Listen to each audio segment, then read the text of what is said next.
Hello everyone, welcome to lecture 11. The plan for this lecture is as follows. In this lecture we will discuss about the practical instantiations of pseudo random generators, namely we will see the construction based on linear feedback shift register and RC4, and we will discuss about the recent developments in the area of practical instantiations of pseudo random generator. The reason we call these instantiations as practical is that they are super fast compared to the provably secure constructions of pseudo random generators that we had discussed in the last lecture based on one way function and one way permutation. However, unfortunately for these practical instantiations of pseudo random generators, we do not have any mathematical proof that they are indeed pseudo random generators. That means, we do not have the theorem statement which proves that hey, there is no polynomial time distinguisher who can distinguish the output of this random number generators from the output of a true random number generator.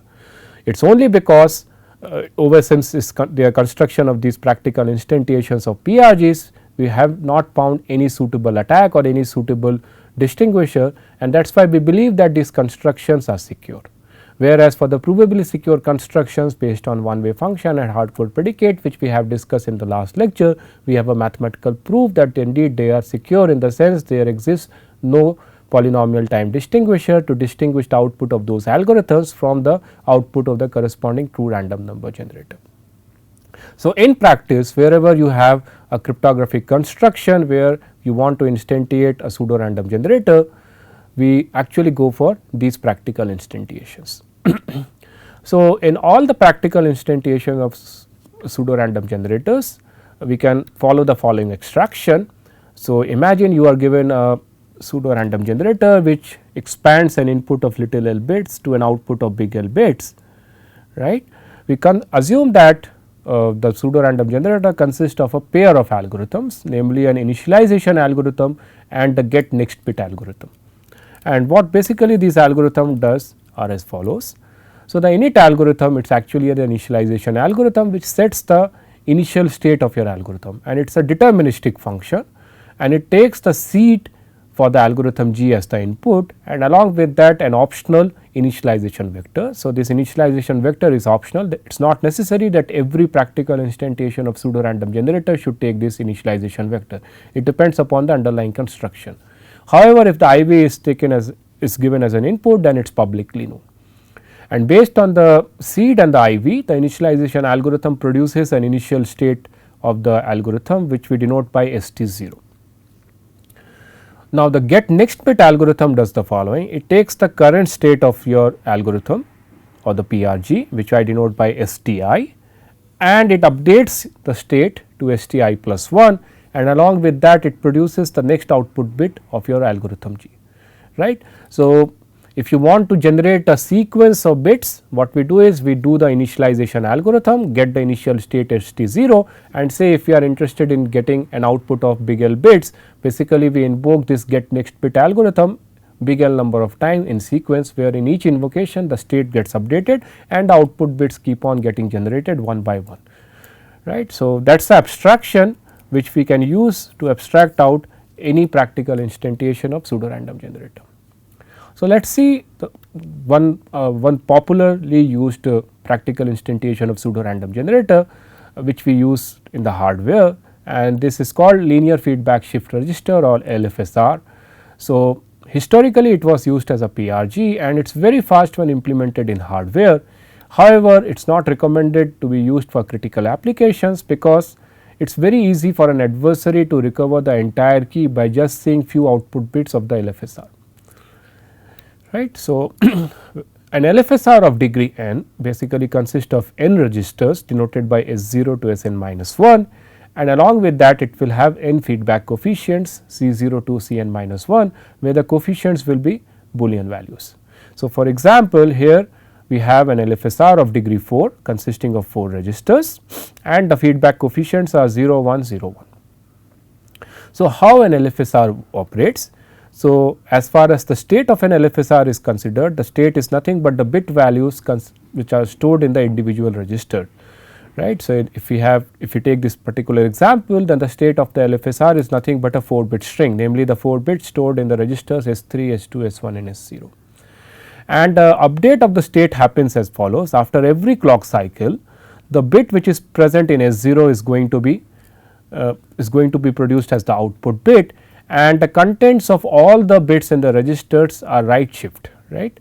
As a result of that, what is going to happen is the current S1 will become the next S0, the current S2 will become the next S1 and so on, and as a result S3 will become empty, and the updated value of the last register, in this case S3, will be determined by taking an XOR of the subsets of the current bits of the state. It will be basically an XOR of the bits of the current state, and the subsets of the registers whose XOR we take is actually determined by the feedback coefficient.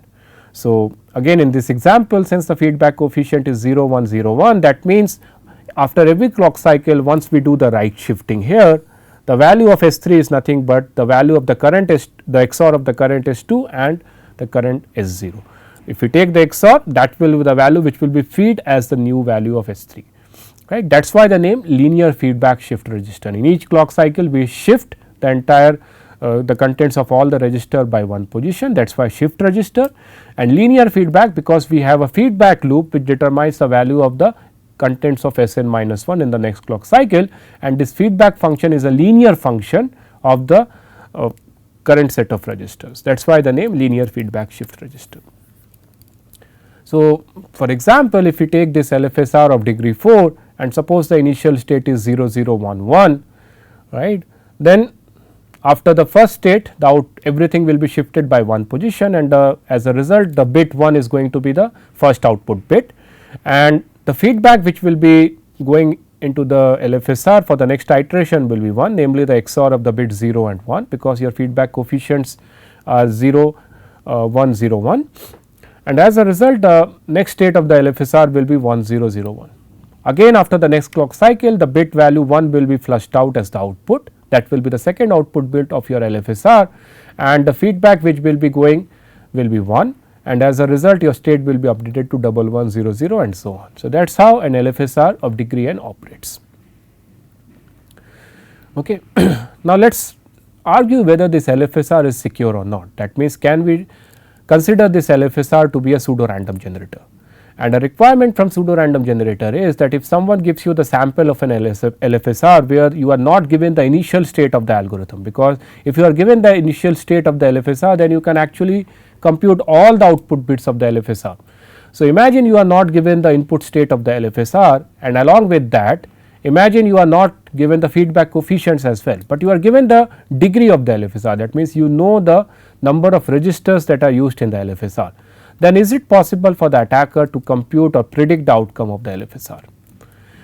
It turns out that if we have an LFSR of degree n, then it can have at most 2 to the power n minus 1 non-zero states. And why we are interested in non-zero states? Because once LFSR occupies the states where the content of all the registers are 0, then after that it does not matter how many times or how many clock cycle we operate the LFSR, all the subsequent states will be 0. That means, once we reach an all 0 state, we should stop generating the outputs of LFSR. So, the interesting case is when we actually focus on the non-zero states of LFSR, and we define LFSR to be a maximum length LFSR if its output sequence repeats after exactly 2 to the power n minus 1 number of non-zero states.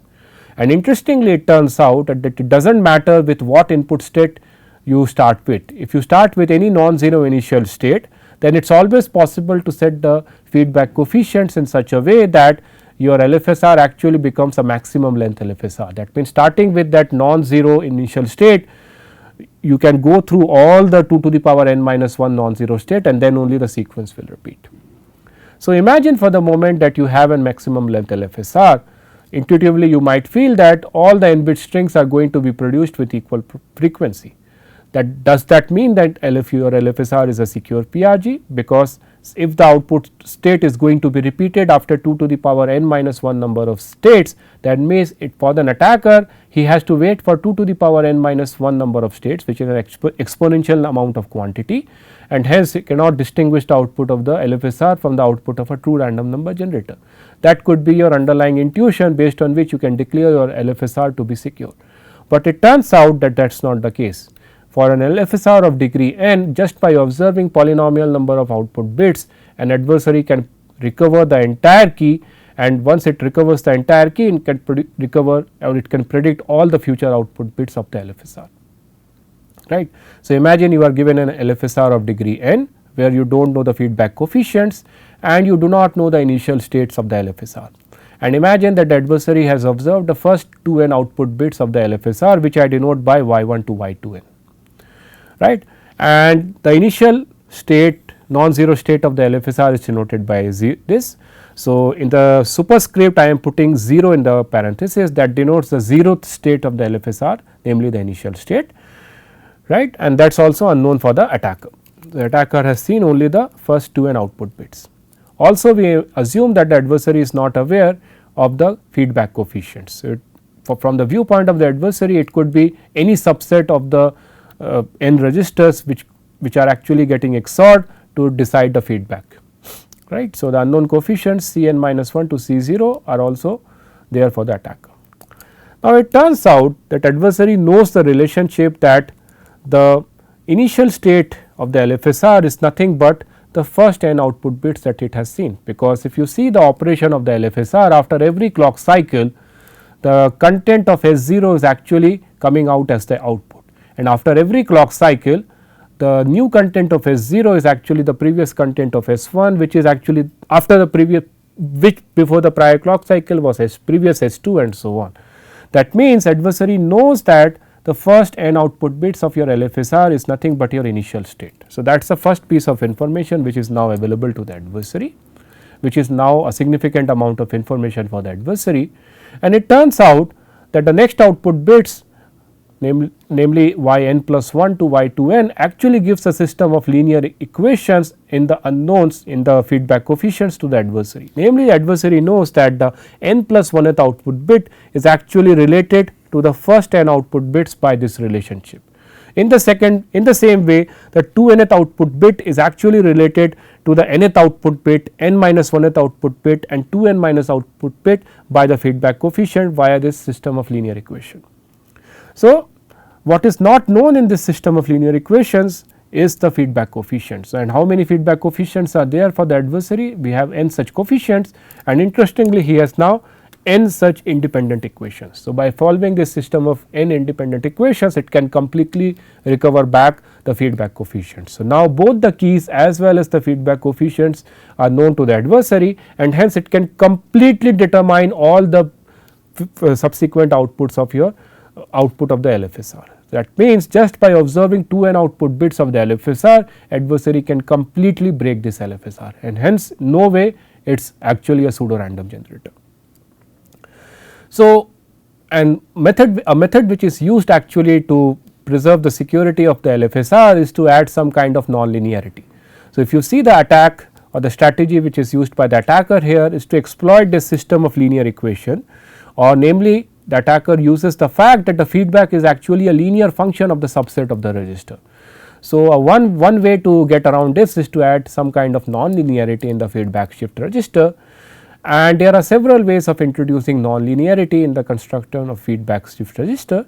The first method of adding the nonlinearity is to ensure that your feedback itself is nonlinear. Namely, what we assume here is that the next state SIT plus 1, the content of the ith register at the clock cycle t plus 1 will be the content of the I plus 1th register at the clock cycle t. That means, everything is still shifted by one position after every clock cycle, but the content of the last register is now a non-linear function of the current registers. So, in the previous construction in the LFSR function, the function g was actually a linear function, but the proposal here is that instead of ensuring that the feedback is a linear function, the feedback is now going to be a non-linear function of the set of bits which are there in the current register. So, that is one way of adding non-linearity, which is followed in the modern constructions of pseudo random generators based on feedback shift register.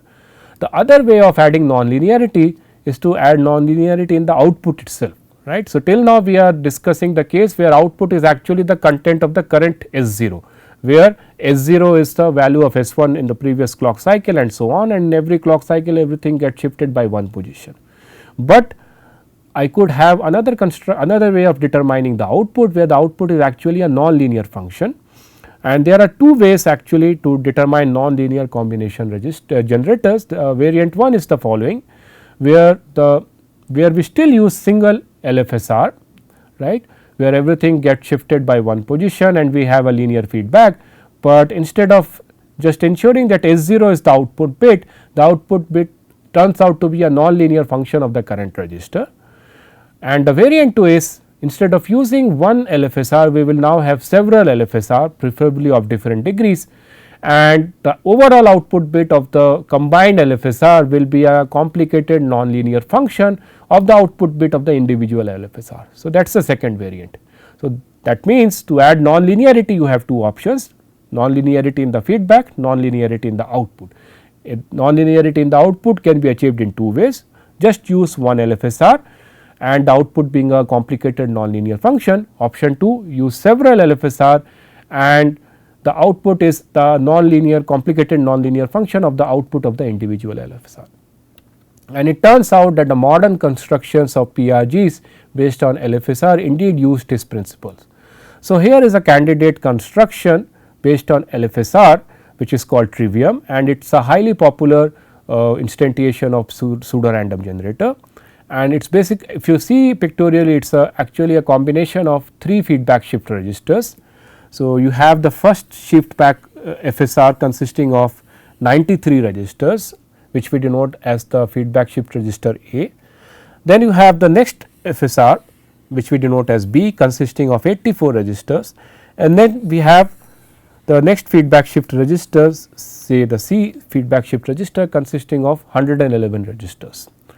Now, the reason why they are using 93, 84, 111 we do not know actually, it is a design principle used by the designers of the Trivium, right. So, there are some well known principles which are used to select the value of FSR A, FSR B, FSR C like that, but otherwise in general there are no fixed guidelines which are used to select the size of FSR A, FSR B, FSR C to be like this, right.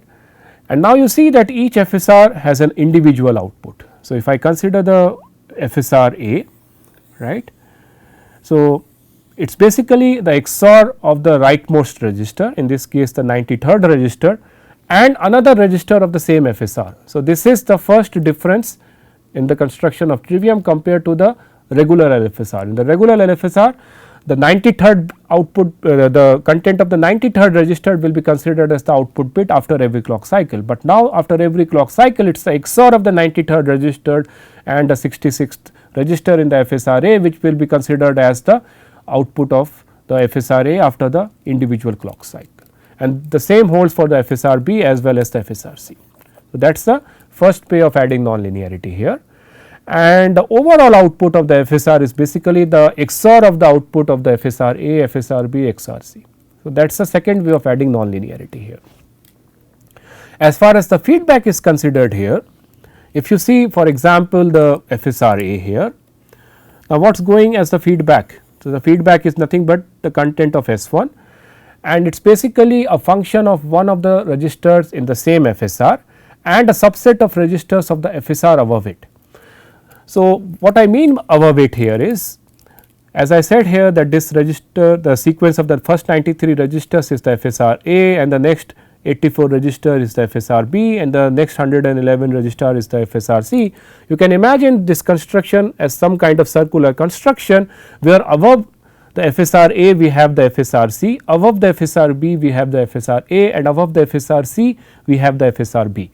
That is what I mean by above in this context. And the feedback of the FSR A is basically an XOR of one of the some of the registers of the FSR A along with some of the registers of the FSR C. In the same way, the feedback of the FSR B is an XOR of some of the registers of the FSR B along with some of the FSRs in the along with some of the registers in the FSR A, and in the same way the feedback for the FSR C is an XOR of some of the registers of the FSR C along with some of the registers in the FSR B. That is how we are introducing nonlinearity. So, the idea here is by making this complicated construction, we are actually completely removing the linearity which was present in the original construction of the LFSR, and this is how the Trivium is designed, and this is considered to be a secure FPRG because after the development of this construction, we have not got any practical attack. That means, no polynomial time algorithm has been reported which can actually predict the outcome of the trivium if the initial state of the trivium is not known to you. So, I am not going into the full details of the construction, what design principles are used, why the FSR 3 FSRs used, their degrees are constructed like this and so on. If you want to know more about the details of such constructions, you can refer to any of the references that we are following this course. Now, we will consider another popular stream cipher or instantiation of pseudo random generator, namely RC4, which is super fast when implemented in software, right. And even though it was highly popular till some years back, recently several vulnerabilities have been reported, and that is why it is no longer recommended to be used for critical purpose. In fact, it was used as one of the standard in WEP, and after vulnerabilities were reported in RC4, it is no longer used in this standard. So, recall that any practical instantiation of pseudo random generator consists of two algorithms, namely an initialization algorithm and the state update algorithm. And in the initialization algorithm, the state is initialized, and in the state updation algorithm, the state is updated and the next output bits are generated. So, as far as the state in RC4 is concerned, the state basically consists of an array, and array consists of 256 bytes, and throughout the algorithm it will be ensured that this 256 bytes actually consist of a permutation of the set 0 to 255. That means, each of the values 0 to 255 will occur as one of the bytes among these 256 bytes, and that is why it is a permutation of the set 0 to 255. Okay. Now, the initialization algorithm for this RC4 is as follows. So, the initialization algorithm creates a key dependent pseudo random permutation of the set 0 to 255, and along with that it initializes two index pointers I and G in the range 0 to 255. That is the way initialization happens for RC4. We will go into the details of the initialization very soon, and once the initialization is done, in the state update algorithm, in each iteration the bytes of the S, which are actually a key dependent pseudo random permutation of the set 0 to 55, are shuffled around, and after shuffling one of the bytes is output, and that is the way state is updated. So, now let us go into the details of the initialization algorithm. So, the key or the key for the RC4 algorithm is basically a 16 byte key, which is going to be a random 16 byte key. So, we denote it by K0 to K15, and the output is going to be a pseudo random permutation of the set 0 to 255. So, that is a array S.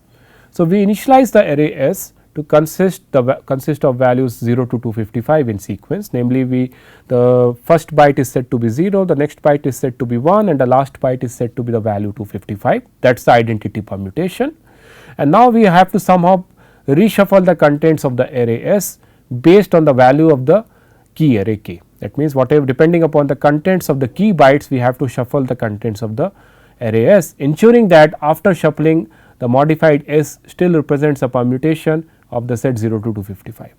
So, to do that, we actually repeat the values of the key and ensure that the key array becomes of size 255, and this is done by performing the operation Ki is equal to K of I mod 16.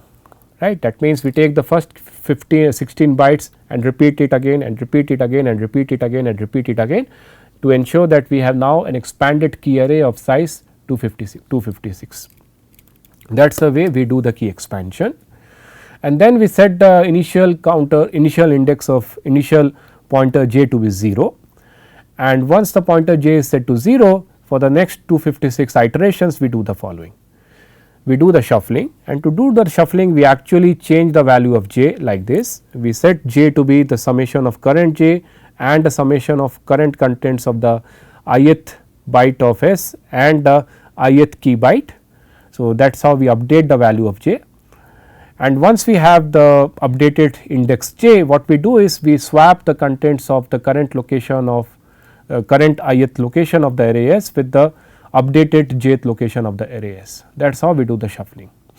So, intuitively what you can imagine here is this 256 iterations you can imagine as if the index I gets incremented in each iteration by 1, and in each iteration the index j is randomly shuffled around. That means, we randomly decide the index randomly set the index j depending upon the byte of the keys, and once the pointer j is updated, we go to that location in the array S and swap the contents of the ith location of the array S with that location. That is how we actually generate a key dependent pseudo random permutation of S. Why this is a key dependent pseudo random permutation of S is because in each iteration the value of j depends upon the contents of the key array, right. That is how the resultant permutation is a key dependent permutation. Now, once the state has been initialized, we actually now go to the state update and the output algorithm. So, in each state update algorithm, in each invocation of the state update algorithm, the current contents of the S will be shuffled around and one of the bytes is going to be output. So, the way it is done is as follows. Imagine we have the current I and the current j.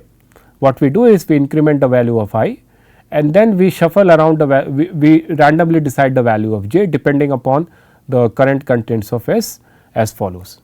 So, the value of j is updated in a pseudo random fashion by this operation. That means, whatever is the current index of j, to add we add the byte value that is stored at the ith location of the array S, and to ensure that we do the wraparound, all the operations are done modulo 256.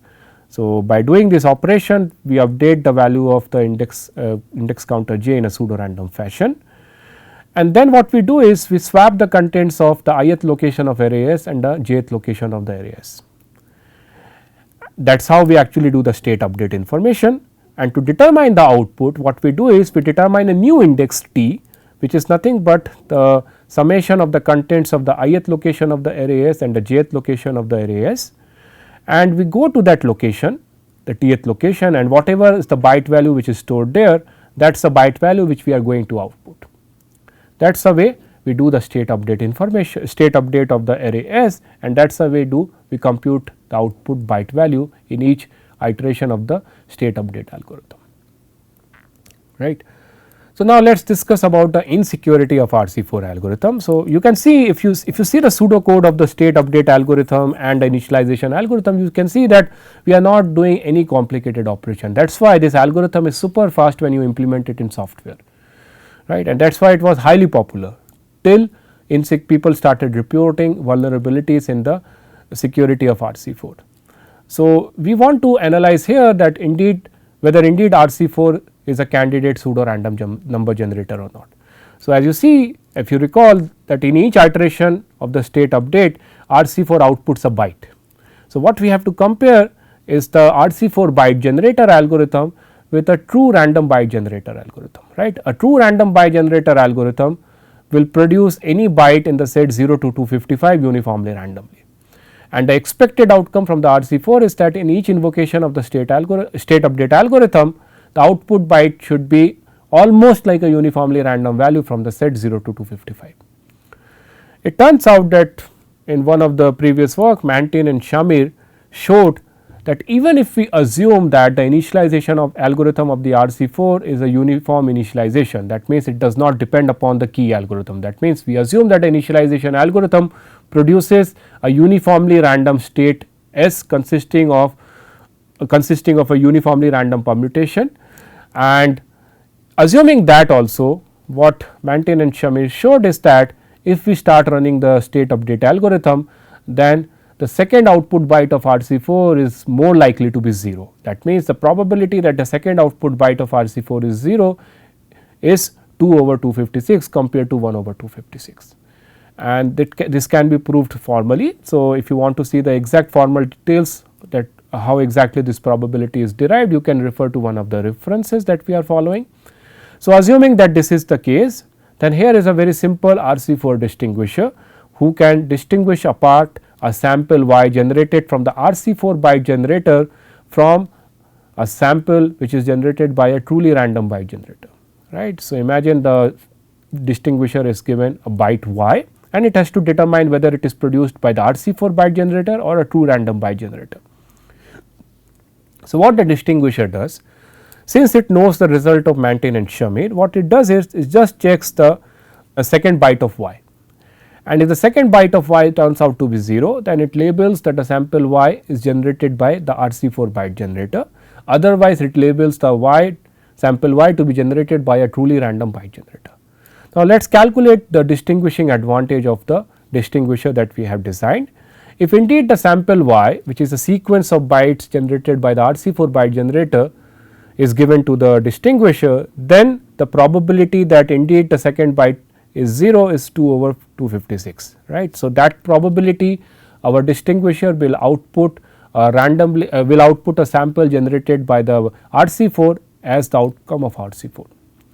Whereas, if the sequence of bytes is generated by a truly random byte generator is given to the distinguisher, then the probability that its second byte is 0 is actually 1 over 256. That means, in that case only, with that much probability only, our distinguisher will end up labeling a true random sequence of bytes to be an outcome of an RC4. So, what is the distinguishing advantage of the attacker in this case? Well, the absolute difference is 1 over 256, which is a significant probability. That means, we can no longer claim that the sequence of bytes which are generated by the RC4 byte generator is close to the sequence of bytes which a truly random byte generator would have produced, and that is why this RC4 is no longer considered as secure. So, that brings me to the end of this lecture. In this lecture, we have seen on a very high level some of the practical instantiations of pseudo random generator, namely we have seen a construction based on the hardware, which we call as the linear feedback shift register. So, the original linear feedback shift register is no longer used in the form it was proposed, because by observing polynomial number of output bits, the adversary can find out the entire state as well as the feedback coefficients, and hence it can predict all the subsequent output bits of the LFSR. So, that is why the modern instantiations of pseudo random generators based on the feedback shift register introduces some kind of nonlinearity, which can be done by several ways.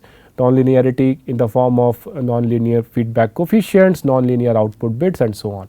So, we discussed a construction called Trivium based on that principle, and the second construction that we saw is the software construction, which can be implemented in software and it will be very super fast, namely RC4. Unfortunately, we also saw some of the vulnerabilities which have been reported in RC4, due to which it is no longer recommended to be used. That brings me to the end of this lecture. I hope you enjoyed this lecture. Thank you.